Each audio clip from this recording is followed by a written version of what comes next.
The word with y'all boys, man, I don't have the iPad today. I'm doing everything off the module. I'm about to pretty much be going over like what I feel like artists look for in producers, like industry artists that's actually dropping projects and they streaming and going crazy for real, like even underground artists for real. So this pretty much what I made my main focus is when it comes to dealing with industry artists and really any kind of artist or like long-term business partner I'm trying to just work with for a long time. A trust layer, still like getting ignored type stuff and how to overcome that and, you know what I'm saying, break through that brick wall, because it'd be hard to.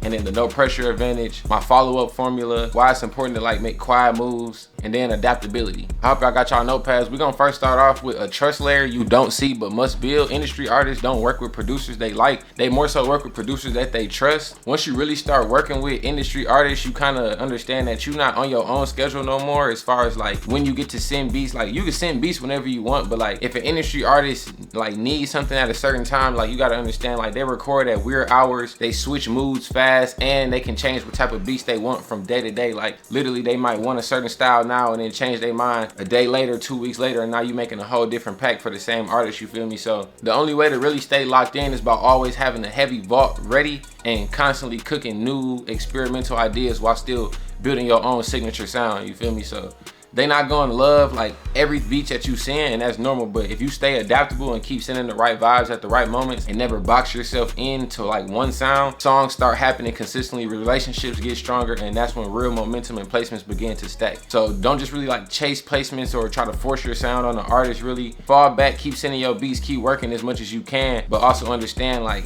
it's a 50-50, like the battle is 50-50. Like to get good music to come out, it's always gonna be up to you and the artist, you feel me? If you not taking heed to the artist and what they need at the moment and building that trust layer as far as when you can send beats and the kind of beats you can send, and if you can keep up with how the artist feeling this day or how the artist feeling that day, whether it's an artist you locked in with or someone you just getting a quick placement with, you feel me? Like it matters. Like a lot of producers mess up by never actually sitting down with the artist they work with, even the ones they got in quick placements with or even built ongoing relationships with. Another big part about building a trust layer is when you're talking about like the actual business side of music with these artists, when it comes to splits, ownerships, expectations, and long-term plans, when that type of stuff like isn't clear, everything stays in a gray area. Gray areas are not good to be in, especially for work. Gray areas always turn into problems later. I done been through it. That's when money start getting weird, feelings start getting involved, and good creative relationships start to fall apart, you feel me? Taking the time to have those conversations early saves everyone stress and confusion in the long run. It gives the relationships real structure, and it let both sides know exactly what they building, you feel me? So it's like you don't ever want to leave your business partner out in the dark. You don't ever want to leave anybody in the dark, just like you don't want to get left in the dark. So keeping that communication going, having an understanding of like, all right, this is the set price we going with, these are the set royalties we going with, publishing, these are all the splits,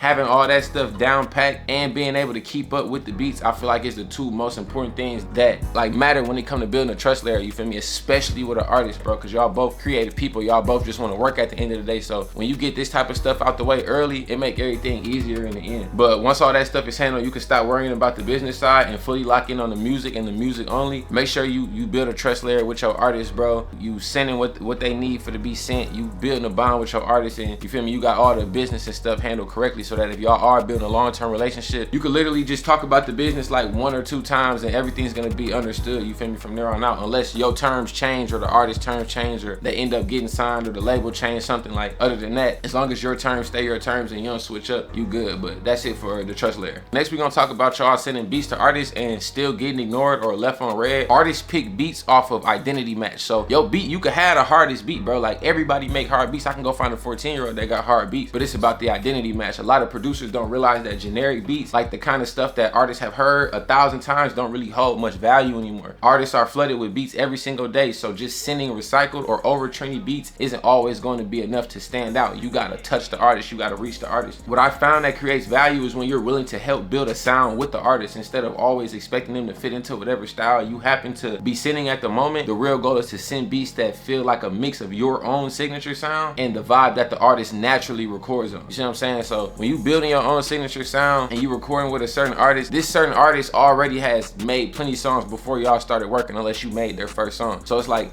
go back and study their catalog. I talk about this in my last video. Go back and study their catalog, see what they like listening to the most and making the most, and see what their audience likes, what their audience enjoys from them. I'm not gonna mess up. I'm not about to do no cuts in this video because I gotta go in like a minute, but mix what you're used to with what they're used to and build a sound like that, you feel me? The real goal in my opinion opinion is to send beats that feel like a mixture of your signature sound and the vibe that the artist naturally records on normally, like on a day-to-day basis. So it feels familiar to both of you, but it's still fresh. That's how your beats start to feel alive instead of replaceable. When you keep things diverse and tailored to what they actually need, you stop being just another producer in their inbox and you become a part of their sound. So just aim your sound at real humans and not trends. Number 3, next thing we about to go over is the no pressure advantage. Overselling, bro. Don't oversell yourself. Don't force a sound. Don't spam. A lot of producers oversell themselves in ways that push artists away, bro. Like really push everybody away. Like I done seen y'all push A&Rs away. I done seen y'all push artists away, producers away, and this is something I try not to practice at all, bro. I used to practice it heavy until I found out it was literally deteriorating my career. But a lot of producers oversell themselves in ways that push artists away, just constantly talking about placements, accolades, forcing your sound on them, over talking or trying to control too much in your guys' situation instead of just focusing on your role as a producer. When you push too hard, the relationship stops feeling natural, bro, and it starts feeling like pressure. The best collaborations happen when things are organic and when they natural, bro. When you stay confident but relaxed, listen more than you talk, support the artist's direction, and let the music speak for you, working with you is going to get extremely easy, and that's what draws artists to you and helps them to care more about your opinion and what you got to say. They know you're just not just trying to take full control of the situation. They know you're not a control freak. They know your opinion matters because you actually got a real vision, just like how they do. You're not just a robot. So once working with you feels easy and natural instead of forced, artists are much more likely to keep you around and really build with you, bro. The follow-up formula. These aren't really like my like real like formulas, but this is just what I know. My next video, like any other module I do, I'ma just go over like what I do and what I learn and what I be showing my team and what my team done showed me in the past and like how we operate and how we move. But all this stuff on here is facts. Like if you go by this, you're not gonna lose, especially with consistency. But this the follow-up formula, the one that keep you in rotation. Follow-ups are overly important, but like not in a pushy way, just in a genuine present way. Checking in from time to time, let you see what an artist is actually working on, bro. If they're in the studio with someone new, getting ready for a feature or building a tape or a project, you need to be a part of that. You need to be trying to figure out how you can be a part of that. But that normally doesn't happen if you don't follow up. If you just been sending beats all week or all month or 3 months straight, but you ain't really saying nothing or speaking up and you just sending emails and sending files, it's like you might be sending what they need and that's cool, but it's not enough, bro. You gotta really get in their head, get around their space, see what they into, see who they working with. You feel me? Like you could literally look at the artists that these people are signed with. Like these people are signed to labels with other artists on them. You feel me? So it's always good to be on the lookout for new features because that means new placements for you and new music. Those are the moments when your beats actually matter, bro. When you stay updated on what they working on as far as music, that keeps you away from just like randomly sending stuff. You're sending exactly what they need at the right time. It keeps your name active in their world and puts you in position to be part of what they're building instead of finding out after it's already done. You don't want to be sending beats out and then you only get 1 placement on the album or 2 placements on the album and you really wanted 5 or 6. You feel me? If you wanted that 5 or 6, I'm telling you, it's easy to get that. If you wanted to produce every single track on the album, like it's easy to get that, but you just gotta stay in tune. It's deeper than beats, it's deeper than music, bro. My bad if I'm talking fast, but this stuff is like deeper than music. So the follow-up formula, it really works. Just check up. You don't even gotta be following up just about music. Just check on folks, bro. See how they doing, see what they working on, see the vibes they've been feeling lately, and just put ideas together. You feel me? Mesh those sounds. Stay ahead and get a real life follow-up system, bro. It's gonna work out for the better, I'm trying to tell you. In my own personal opinion, quiet consistency is one of the most powerful things that you can practice in this industry, like as far as 2026 for sure. It's not necessarily about hiding or being invisible. It's more so just showing up every day, putting the work in and being reliable in your community or with your artist without needing attention or hype. You feel me? Like you shouldn't have to need hype from an A&R or an artist or someone to send beats from them. You shouldn't need back-to-back attention. If someone is constantly having to get on you about sending stuff and send me this, send me that, whether it's a producer, but you know what I'm saying, we mainly talking about artists. Like if an artist constantly has to hit you up, bro, 4 beats back to back to back and they don't want to and they don't feel like doing that, and you really, it's supposed to be just be mutual, like they ask 50% of the time and the other 50% of the time you just sending it because you know y'all supposed to be building, then that's what make it natural and make it better and make it more fun. But when somebody constantly nagging you, asking you for beats and new vibes and asking you to send stuff through and you're just not doing it, and your job and your role is to be here as a producer, it make it difficult and there's a lot of pressure on the artist. They might switch and get a new producer. They might start working with different producers. They might start using YouTube beats. You feel feel me? So you don't never want to leave your artist hanging. You don't want to leave nobody hanging. You don't want to leave nobody in the dark, you feel me? So just not being too loud or arrogant and thinking that, you know what I'm saying, you don't have to do certain things, you could do them on your time. That's not the way to go, bro, because you gonna get dropped. Like, as a producer, you gonna get dropped. Nobody gonna want to work with you. Who wants to work with somebody like that, you feel me? So quiet consistency is the most important thing right now. Sending the right beats, checking in naturally, showing up for sessions, and supporting the artists you work with consistently builds trust over time. Those steady, low-key relationships add up and put you in position to be part of bigger projects, placements, and collabs, bro. Winning quietly like this lets your reputation grow organically because people notice results more than posts or like clout. Consistency becomes the thing that sets you apart from every other producer. We going number 6, man. Adaptability. I don't know why I put number 5 on here, but this number 6. The industry moves fast and so do artists' tastes, bro. And that's with any artist, not just the artist you working with. That's with any artist I work with. That's with anybody in the world. So if you think you got an artist that's gonna be stuck on that same sound forever, you think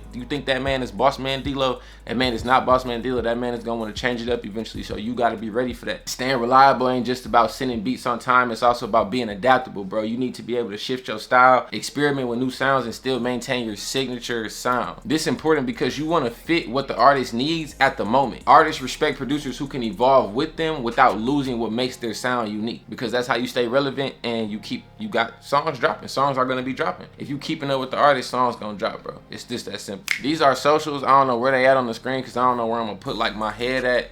But I ain't gonna lie, I just did this video hella quick. I feel like I'm gonna start doing the modules now, just because it's like, it feel like I'm actually sitting down chopping it up with y'all and not like stuttering, bro. Like, I'll literally set my camera up and just start chopping it up with y'all, like on my, you know what I'm saying, on my JB sauced up type of time, you know what I'm saying, just chilling, sitting down, chopping it up with y'all.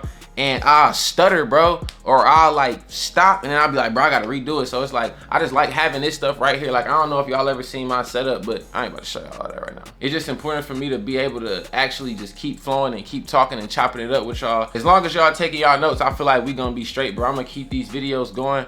I really appreciate y'all tapping in. Go follow us on all our IGs. Make sure y'all boys head over to the website. Get y'all drum kits, loop kits, VST presets, sound banks, samples, whatever you need, bro. And if it's not up there already, it's gonna be up there soon. I'm gonna be making more videos about like digital products and just how to move, bro. Like I say this all the time, you feel me? I'm gonna just be making more videos on how to move, how to sell digital products, how to do anything that I've done, bro, or anything that I've helped somebody else do or that I've seen happen. I'm gonna just keep giving my pointers on it, and we gonna keep it going like that. I go by Only One. The bros call me Only. I am the partial owner and founder of Mention Mob LLC, mentionmob.com, whatever you want to call it. We've worked with plenty of Billboard, Platinum, whatever you want to call it, streaming artists across the entire US. Some of the most biggest artists that's out right now that y'all might listen to, that might be y'all favorite artists. So I appreciate y'all boys, man. I hope I can help out with this vid. Make sure y'all taking y'all notes. I hope y'all been taking y'all notes strategically with every video I've been dropping. DM me or us on IG, or just let me know in the comments what y'all trying to see next, and I'm gonna just do it, bro. I'm gonna keep this stuff going. I gotta dip out, so like I said, I know this video was kind of fast, but I'm gonna keep it going. Let me know what y'all want to see next. I appreciate y'all boys for tapping in, man, and I'm gone.